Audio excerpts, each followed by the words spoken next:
This clip is from my sit down with a very knowledgeable diehard Leafs fan. We sit down and go head to head on all things Montreal and all things Toronto, going through all their recent moves for both teams and talking about how we think these two teams match up against each other with their updated rosters.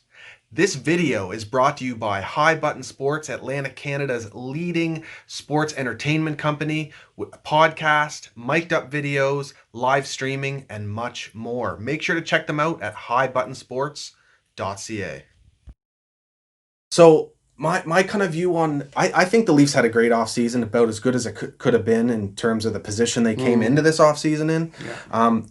It's just unfortunate that a team that was expected to be a cup contender the last couple of years is now selling off valuable pieces for futures.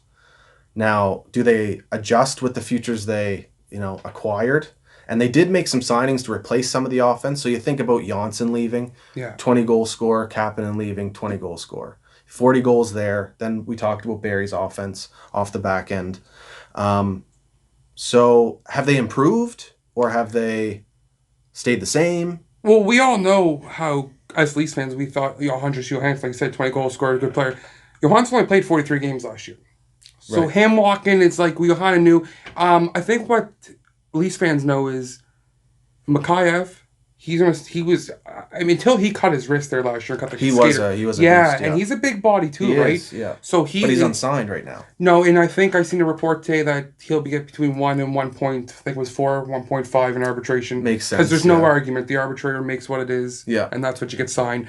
So they will though have to make another switch eventually because they're already down to how much cap space Zero. the Leafs have? Yeah, zero. Or 400,000. They might have a little bit because of Johnsson, Yeah. So I mean, they're going to have to make some space. So there's more depth to get Mikheyev signed, and Dermott's not signed yet either, right? No, and Dermott's the one that kind of my gut feeling says either Dermott or Justin Hall may not start next year with the Maple Leafs. Right. So how do you get rid of Justin Hall? $2 million deal. I think he's got a no trade clause too. He's Kyle Dubas gives out so many no trade clauses. I don't like those either. They don't, especially when you're.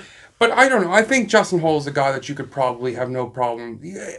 Cap space is, a big deal. So even if you're trading Justin Hall for a fifth or fourth, whatever it may be, third round pick, it's like, you're losing a player. But that cap space is very, very valuable. Yeah. But I think a lot of that depends on where Rasmus is in his development with the Maple Leafs. Because he could save that Leafs decor. Well, I was looking at it. Really? He's only played like 60 professional games in North America. He's only still 20 years old.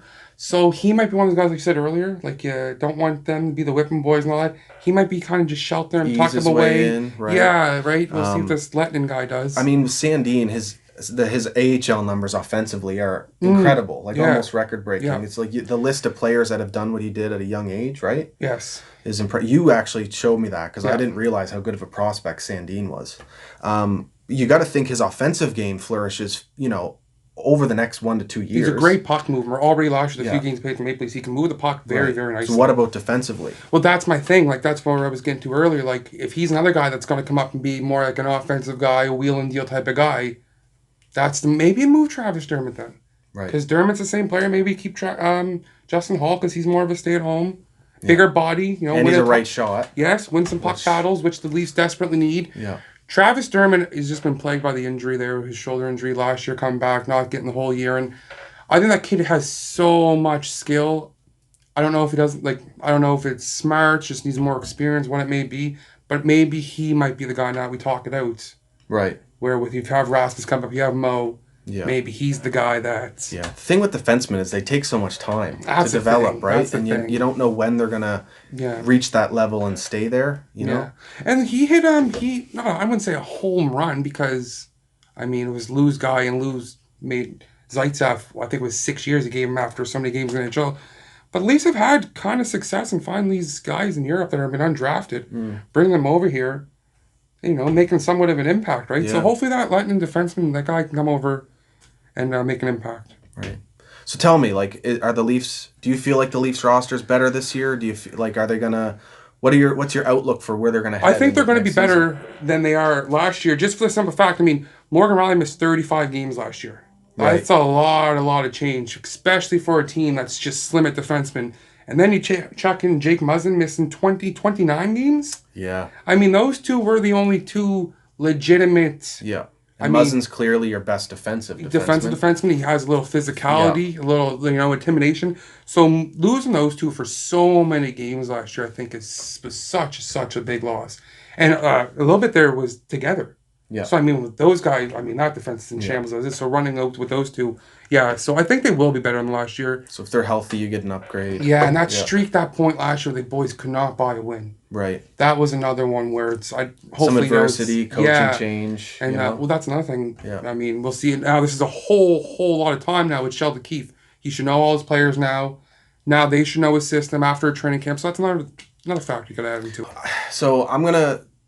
So my feeling about the Leafs moving forward. Anyway, feel free to cut me off. I may as well just start with their top six. It's obviously stacked. You got elite talent throughout the top six with Matthews, Marner, Tavares, obviously Nylander as well. And it's Hyman's a great player, 20 to 25 goal scorer. Very underrated. So they're going to get the offense from the top six, no question. Add Mikheyev in there maybe.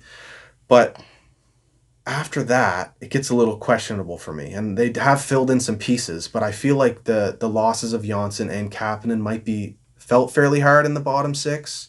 And defensively, I'm wondering if, I don't specifically know Jimmy Vesey all that well or Joey Anderson, but could they be liability where they're so young? And Kapanen and Johnsson were they at least had NHL experience. And they both won at previous levels and all that.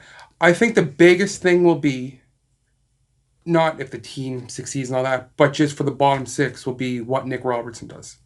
What Nick Robertson does in his first full year training camp. And we were talking about injuries earlier. Kerfoot also broke his jaw in a game in Colorado last year. Right, he missed a bit of time too. That's right. So those two are going to be huge driving forces for the bottom six. And if Wayne Simmons can chip in a little bit here and there.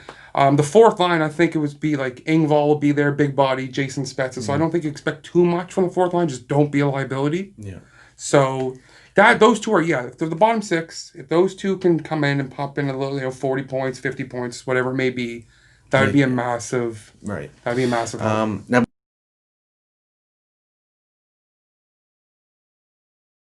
I hope you guys enjoyed that video. Part 2 has already been filmed and edited. It will be released on the YouTube channel on Thursday. Of course, if you like these videos from the Scotian Canadian channel, hit the subscribe button, the like button, and of course the bell for notifications. And you can follow me on Twitter, Instagram, and Facebook at Scotian Canadian. Cheers, guys.